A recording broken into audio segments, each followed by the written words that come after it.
ខានមកលេងស្រុកពេលចូលឆ្នាំខ្មែរច្រើនឆ្នាំអញ្ចឹងគ្រប់គ្នានៅចាំខ្ញុំអត់ណចាអេនេះចៅតែហៅប៉ូលីសពុកម៉ែកូនមើលច្បាស់មើលមិនក៏បងប្រុសមិនដែលមកលេងស្រុកពេលចូលឆ្នាំខ្មែរអញ្ចឹងឲ្យតែពេលដល់ចូលឆ្នាំខ្មែរម្ដងបងរកឡានជិះមកស្រុកអត់បានសោះអញ្ចឹងឯងមានអីទៅបបាមកលេងស្រុកជាមួយនឹង Red Bus មកកក់សម្បត្តិបានរហ័សទាន់ចិត្តហ្មង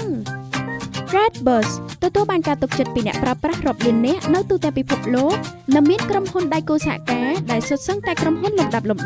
ដែលទទួលបានទំនុកចិត្តខ្ពស់ពីអតិថិជនសម្បត្តិមានតម្លៃសមរម្យនិងជាដៃគូដ៏ល្អឥតខ្ចោះសម្រាប់ការកក់សម្បត្តិឡានក្រុងរបស់អ្នក